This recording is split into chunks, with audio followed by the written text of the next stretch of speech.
Okay, thank you very much. Any questions? Senator Bell. Thank you. In the discussion of the cap and trade program, and you peripherally mentioned this, do you think that if we had such a program for the cap and trade program coupled with the ability to do full funding grant agreements similar to the federal process, and I've introduced a bill that allows this in SB 9. It would allow full funding grant agreements to be allocated over time, developing a long-range plan for all the transit systems in the state.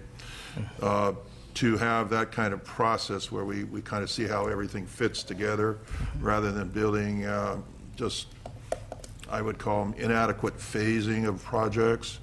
How would you see that as fulfilling the project delivery system in a more expedient manner? What would you, do you have any comments on that? Thank you very much, Senator. The current Transit Intercity Rail Capital Program and the approach that we're taking to it does anticipate that, and has, in its first rendition 2 years, but we really have in our workshops that we did before we adopted our guidelines, and also now we see that need to have a multi-year fund estimate out there and to be able to make awards over multiple years, and we are going to be able to do that this first cycle. And we expect to be able to do that over a greater number of years in our future cycles. So we really heard that when we went out and met with people and had our public workshops, and we continue to. There's the federal process of granting full funding grant agreements. Yes. And they give a letter of no prejudice. So if you have a project that's, say, $100 million in a second phase of $100 million, you can actually combine them and develop a longer funding cycle, which funds both of them at the same time. And pairing up the money from local and state and even federal sources, so it would allow you to, eliminate. I would say eliminate a lot of consultant work, because if you have a lot of phases, you have to have separate engineering, separate EIR, separate everything. If you did it all together, you would be able to construct the projects faster, and then get the benefit of the greenhouse gas emission reductions faster and quicker, which is what the goal of the cap and trade program is, actually, is to find a way of getting our greenhouse gas emissions reduced. So that kind of process of the full funding grant agreement, sort of like the federal government does, I think we could not quite match them, but I think it would help us also get federal. It would make us have the ability to grant programs funds, and then they can go to the feds and say, okay, we already got this multi-year funding source. Instead of getting us $100 million, can you give us $200 million? Yes, Senator. We're very open to ideas on how to get this done well. In our current guidelines, we did anticipate projects being in that position, and so we flagged the ability, say, when you have a project development agreement to come in and seek award of funds from the Transit Intercity Rail Capital Program, and then to be able to take that to the federal government as the last funding partner. And so we do have that ability right now in our guidelines, and we definitely see the value of having long-term commitments to projects and looking for ways to best do that. And then another question is that along the same line is we have a multitude of transit agencies doing this and that. A lot of them use the same trackage. A lot of them, there's a lot of overlap. Do you see the possibility of doing collaborative joint applications between a multitude of operators on certain transit lines? Like you have Amtrak, you have in our area Amtrak, you have Caltrain, ACE, all these operators, and they're using the same tracks to run on, and we can do multiple projects that or collaborative between the different operators. Yes. And is that a possibility? That is absolutely a possibility, and it is one of the factors that is a special evaluation criteria in our current program as well.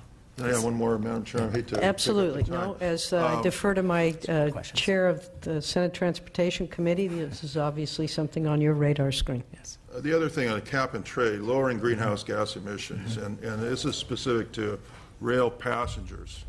Have you studied the ways that the engines used by rail passenger service providers can reduce, in purchasing new equipment, reducing greenhouse gas emissions by purchasing more modern equipment, even the point of electrifying, like we're doing between San Francisco and San Jose, electrification projects, other kinds of the most current generation of engines that are available that have reduced pollution. My understanding is that's one of the areas on the sort of the cost effectiveness scale in terms of rail passenger is replacing polluting diesel engines with modern non-polluting or low polluting, minimal polluting engines, and also even in consideration of electrification in some cases. Have you? What's the news on that front? Can you tell us about that particular issue? That's an issue I'm very interested in terms of cap and trade dollars. Yes, yes. On that front, we've been making quite a bit of progress on the intercity rail side. We are on the verge of replacing of making the order for the replacement of the Amtrak locomotives in Southern California that serve the Pacific Surfliner corridor, and we are replacing the oldest state-owned and Amtrak-owned fleet in Northern California as well. Many of the commuter agencies have pursued this as well. Metrolink is on its way, but doesn't have all of its fleet scheduled for that replacement yet. And so there's definitely an opportunity here, and it's one that we've been asked to put resources towards in the past, and I would see it as a good type of project for the future. One thing we used to do on the California car, we had the joint purchase of the cars, and I think if we did a joint purchase of engines of the highest quality, low polluting engines, low noise, low polluting, that would benefit all those communities that happen to be located along some of these commuter corridors. And what we don't want to do is we don't want to increase service and have more polluting engines go through these neighborhoods with polluting trains just because we want more service. It's good for us to have more service, but it's bad for that neighborhood to have more pollution, right? Yes. And that's not the purpose of the cap and trade program. The purpose is to reduce the greenhouse gas emissions. So I think in terms of like looking at the mission of our cap and trade program, it's to try to encourage or incentivize electrification, new technology, low polluting and low noise trains that go through our major urban areas, especially where people are and where all those kids are that have the asthma problems, because that's what we're trying to deal with. Sounds like a good pitch for some more cap and trade money. Senator Galgiani. I'd like to respond to that because I know a little something about that. There is existing technology. Japan came up with the technology for their E5 train sets that run on electric and diesel. So the opportunity exists for us to utilize either a system like that or something similar where that train set could run on the electrified Caltrain system, transition onto the ACE system that runs through the Central Valley that's not electrified. Once we connect it with the electrified Central Valley test track, then it could transition back onto an electrified track. So technology is out there, and we just need to do more planning to look for opportunities like that. And that begs the question, what would that cost? I mean, it's more than us trying to do efficiency of existing services, hooking in with high-speed rail, and retiming and retooling. I mean, this isn't it seems like it's worthwhile investment, but this would be fairly expensive, would it not? Many. I can't respond specifically to the proposal that Senator Galgiani raised, but we do have existing locomotive contracts on which we can obtain more of the clean locomotives, and we also have many of these service improvement concepts that I think will take a partnership of state, federal, and local money to pull off. But we certainly have many opportunities to improve rail service in California. We've been looking carefully at the markets all over the state, and we see great potential to have a bigger vision for the future. And that begs my last question, and if there are no other questions, we'll move on to the next panel. But is there any hope, any expectation, any discussion about working with our two major railroad systems, Union Pacific and the other BNSF, to get their collaboration into a kind of a public-private partnership? And if so, could you briefly discuss what that would look like? Yes. Well, we have very active and good conversations with both BNSF and Union Pacific Railroad. We have been looking; they are already partners in delivering our services, and we're looking at ways to enhance that and to apply it into new quarters of the state as well. So, I think that we continue to look for ways to both advance passenger and also ensure that freight can grow in the state. And I think we have a good dialogue going with both railroads at this point. Thank you. All right. Thank you very much. I know that you are going to stick around for the next panel. So if we could bring them up, we're going to have Jennifer Bergener and Stacy Mortensen talk with us, updating us on the status of the transfer of intercity passenger rail services to the Joint Powers Authorities, which is trying to turn the system more into a regional system. We all like the idea of having regions focus on what they know best, which is their regions. But at the same time, we want to make sure this continues to be a seamless process so that we can continue to provide or begin to provide really quality service, irrespective of whether or not you've just moved into another region while you're on the train going from place to place. So I hope you'll tell us, the deadline, I guess, is coming up. Is it June 30th? So if you could let us know as well how we're doing to meet that schedule. And thank you for being here. I'll start, and then I'll have... Please, yes, your vocal cords have warmed up, so why don't you start? And this room is starting to warm up a little, but it's still kind of chilly. So you've had a moment. Let's start with you. Okay. Well, Caltrans is currently negotiating the interagency transfer agreements with both LoSan and the San Joaquin Joint Powers Authority, and we are working very collaboratively to get to that June 30th deadline and have a solid agreement that the Secretary can approve prior to the statutory deadline. So that's the main headline, is that we're well on the way to accomplishing this. Each JPA has now received the main body of the ITA and the majority of the appendices for board consideration and feedback, and will soon be sending us their initial business plans for the Secretary's review and approval. And we've seen those in draft form up to this point. Many of them are on the verge of being finalized. While we still have details to complete in some of the appendices, we are on target for completing the effort to develop an agreement for final reviews, approval, and execution, and to address that prior to the statutory deadline.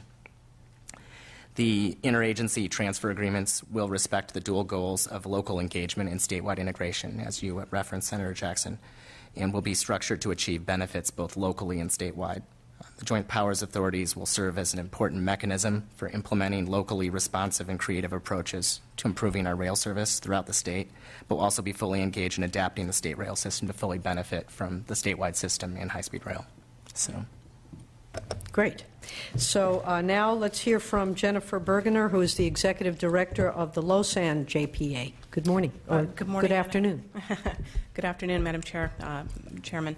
Thank you very much for the opportunity to come and speak to you today.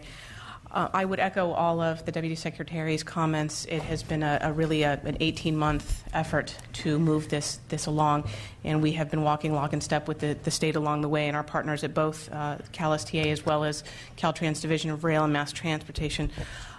We are poised to take control of the service, or the administrative responsibility of the service, come July 1, consistent with the adoption and execution of the interagency transfer agreement. Our particular board, the LoSAN Board of Directors, is scheduled to take action on the interagency transfer agreement at our June meeting, so coming up 2 weeks ahead of the deadline, poised then to transmit our approval and our business plan to the Secretary for final approval. We appreciate the partnerships that have been built. We really have a good working relationship with both the San Joaquin and the Capital Corridor, so we hope to continue those relationships in the future and recognizing more of the synergies that can be achieved between the 3 intercity rail corridors, as well as continued partnerships with the transportation providers along the LoSAN corridor. Thank you very much. And next, we have Stacy Mortensen, who is the Executive Director of the San Joaquin Joint Powers Authority. Yes. Good afternoon. Good afternoon. Thank you for having me. I think there was some fears originally about the JPAs potentially balkanizing the system, right? Because if you narrowly look at governance, or if you narrowly look at your infrastructure, it can be easy to do that. You sort of wrap your arms around mine. But what we've discovered over, it's almost 3 years now that we've been working on this, is when we talk about the human beings, the people that are using these systems, we really open up those boundaries. And we might have thought originally we're in Northern California, so we would be sharing passengers with the Capital Corridor. And to some extent we do, but the real handoffs that we have are with the LoSAN corridor. And so people are really moving across the state, across long distances.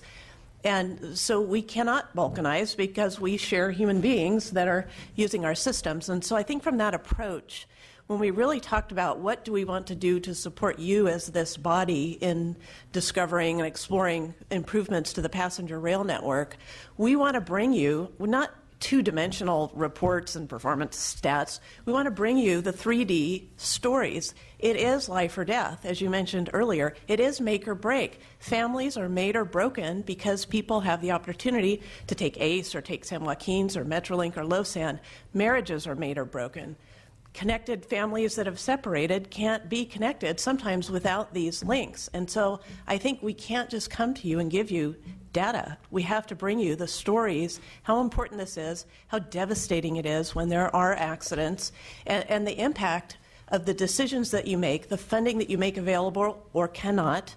They really have a real world impact. And that's what we would like, that's what we've talked about bringing to you as this committee moves forward. So I can give you the data that our board is going to meet tomorrow and hopefully take action on the ITA, but I want to promise that we have a commitment to bring much more in-depth things to you as this committee goes forward. And thank you. Thank you very much. Are there any questions from the members? Again, the hope, and it sounds like you're also focused on working this seamlessly, cooperatively, so that people do have this positive experience and that they travel safely and efficiently, and that we reduce the greenhouse gas emissions and respect the environment in the process, which frankly I think we can do with trains, which is why I think it's such a win-win if we try to put it all together. So part of that seamlessness too is not having to buy new tickets as you enter new areas, transferring to different trains, or the other challenges that come when you have to move from one train to another and you take your transfer and so forth. And I assume that those are all things that you are considering.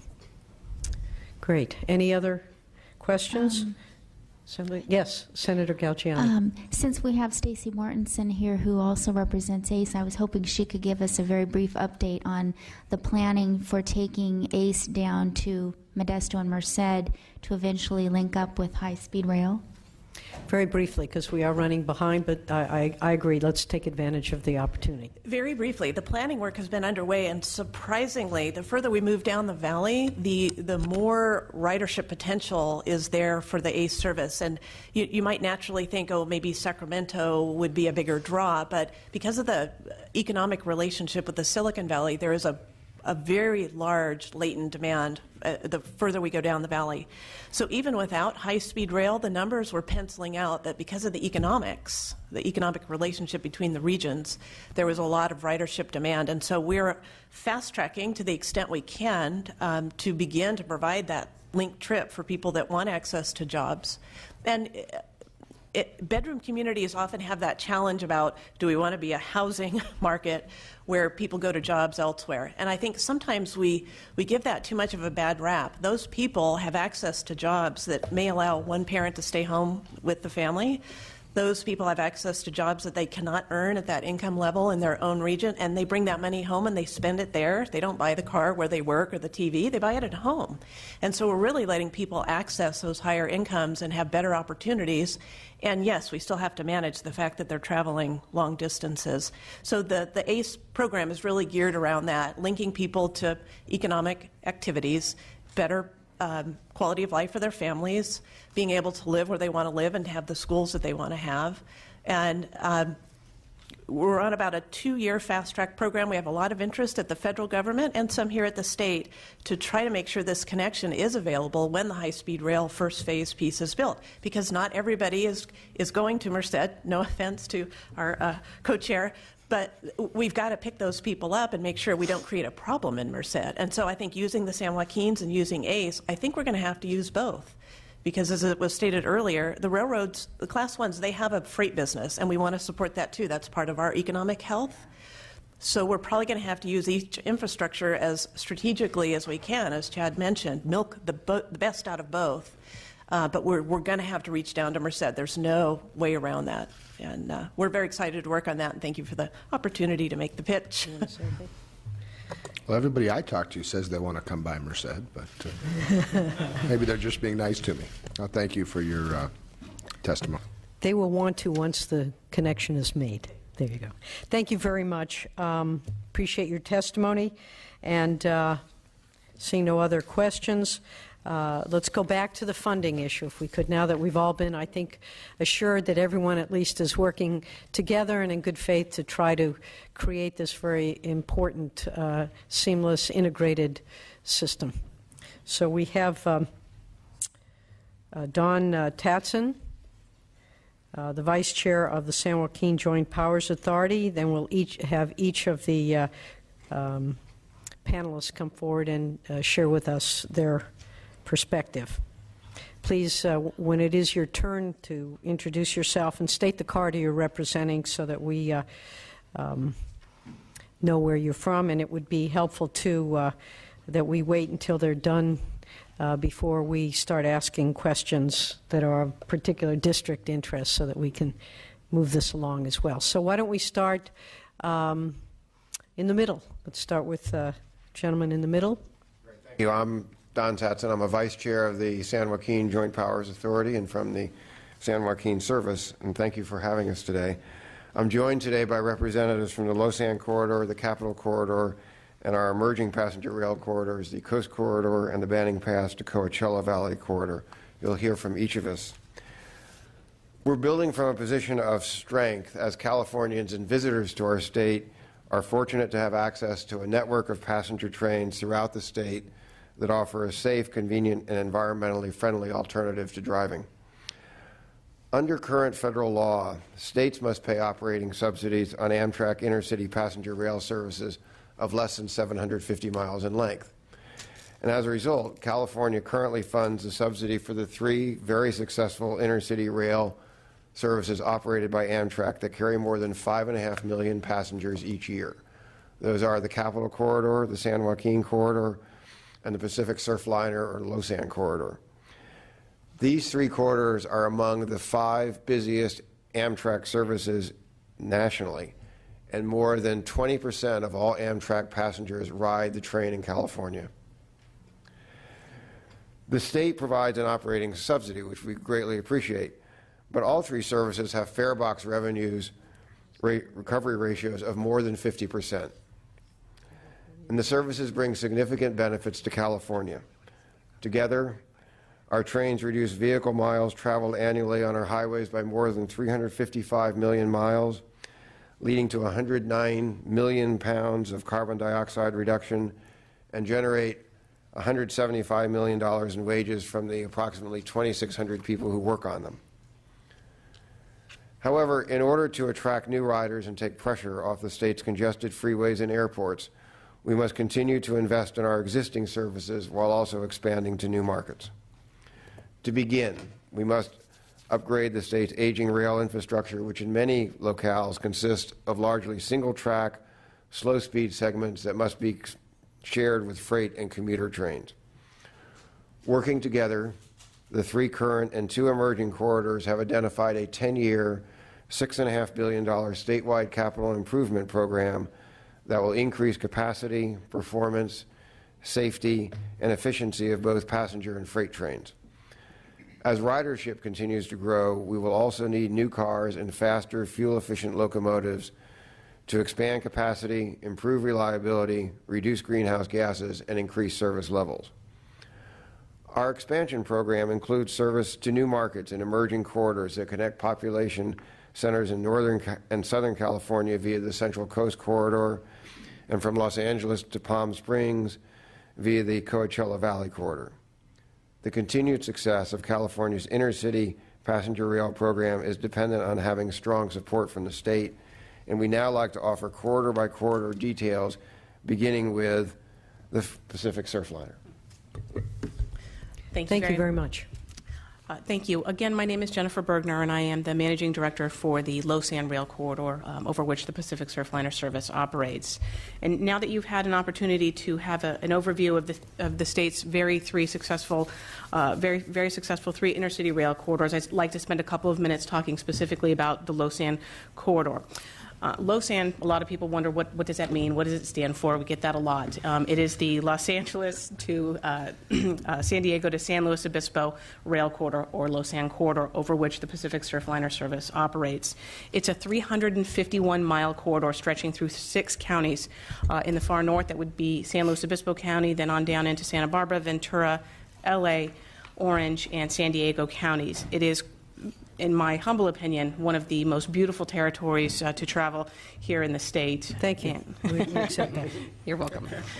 And as you just heard, California is home to three of the 5 busiest Amtrak corridors in the nation. The Surfliner is the 2nd busiest intercity rail corridor in the entire nation, carrying 2.7 million riders annually. It is second only to the Northeast Corridor, which provides service between Boston, New York, and Washington, D.C. Now, along that 351 miles, there are 150 daily passenger trains, 23 of which are the state-supported Pacific Surfliner trains. Those are complemented and by 128 locally funded Metrolink and Coaster trains. Those 2 services combined carry 4.5 million annual riders, making the total passenger ridership along our corridor 7.2 million annual passengers. So in addition to all of those passenger trains, we have over 70 daily freight trains that traverse various portions of this corridor. So you take all of those trains combined, we've got some pretty significant train traffic on a very congested infrastructure. And though we have some segments of double track through our corridor, and in some instances we have areas where travel speeds reach 90 miles per hour, our corridor remains primarily single track and of lower speed, causing some congestion along the way and not allowing for the efficiencies we'd like to achieve. To that point, 80% of the track north of Los Angeles, 80% is a single track territory, meaning there's only a single track, not allowing for bidirectional movements of trains. So one train has to pull over while another one passes. In some instances, that means that a passenger train is sitting in a siding waiting for a very long freight train to go by. You can imagine passengers don't appreciate that. They don't like it. It severely impacts our ability to offer higher speeds and more efficient train trips. And not only that, but if you're sitting waiting in a train trip that should take 2 hours, takes 3.5 or 4, you're going to get in your car next time. It's as simple as that. That's true. However, we are working as diligently as we can to remedy a lot of those problems. To that end, the state has done an excellent job and is working right now on a triple track project, so 3 tracks, running between the city of Fullerton, located in Orange County, and the county of Los Angeles. That project is anticipated to be complete in 2016. And this represents a significant improvement for our corridor because this is a very, very heavily used area for freight as well as passenger in this particular corridor. Additionally, down in the southern end of our corridor, the San Diego Association of Governments, or SANDAG, announced just last month that they had recently completed 5.2 miles of double tracking in their county. Now, this project was made possible by a partnership and funding through state, federal, and local sources. So these projects, coupled with the significant investment made by both the state and the owners along the corridor, totaling nearly $1.9 billion over the last two corridors, has really aided to the success of the Surfliner service. But as you heard in some of the remarks from the Deputy Secretary, and I think you'll probably hear from some of my colleagues up here as well, there's still a lot of work to be done. The Lausanne corridor alone has a $4.9 billion list of projects that we are looking for funding to implement. Some of them have small amounts of funding made available to them already. Many of them are not funded at all, but $4.9 billion in need. And these projects will help to improve safety, increase the number of trains we're able to operate, improve our efficiencies, and help us to ultimately reach our goal, which is nearly doubling the number of passenger trains along the corridor by 2030. Some examples of these types of projects, and I'll go briefly in the interest of time, is an aggressive double tracking project in the county of San Diego. Key siding extensions in both Ventura and Santa Barbara County, again, that area that's largely single track territory. Upgraded signal systems, focusing on the northern end of the corridor where the signal and communication systems are dated. They're adequate, but they are dated. Wide variety of grade crossing and grade separation programs throughout each of the counties and sponsored by various owners. You'll hear a little bit more about some of those programs later on this afternoon in the agenda.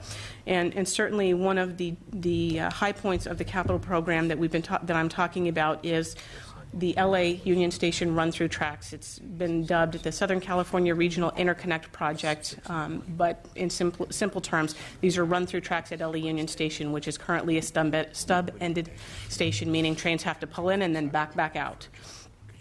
So all of these projects will certainly help eliminate some of those problems, offer us opportunities to extend the reach of our service and offer more train service. And though the Surfliner is a very heavily utilized and very successful rail line, boasting a 67% farebox recovery, that is the highest farebox recovery of all three of the intercity rail services, we cannot sustain this level of service without a dedicated and reasonably anticipated ongoing source of annual operating funds. We rely on the state's funding support annually to continue to operate the Pacific Surfliner service. This funding primarily comes from the public transportation account, and this year, which allocated $44 million for the operations of just the Surfliner this year. It's critical that we are able to rely on a predictive and stable source of operating funds so that we can plan expansions, enhancements of our service, and afford us the opportunity to reach into some of those new markets, as was mentioned by the Deputy Secretary. I think the inclusion of intercity rail in the Transit and Intercity Rail Capital Program funded with cap and trade revenues was a significant step in the right direction towards helping us achieve some of those goals. 3 projects directly benefiting the Lausanne Rail Corridor were submitted in the first round of applications. Those include 2 capital projects, one in San Diego County and one in LA County, but also the first project sponsored by the Lausanne Agency, and this is our Transit Transfer Pass. And to the Senator's point, this program offers seamless connections for passengers riding the Surfliner to the connecting existing public transportation systems along the corridor. One ticket. You buy your the one single ticket, and you move seamlessly between those services, really eliminating some of the barriers we've heard to using public transportation over the years. Excuse me. We look forward to... We're supposed to try to do 5 minutes each. Yep, I apologize. I should have given you advance notice. I will wrap up.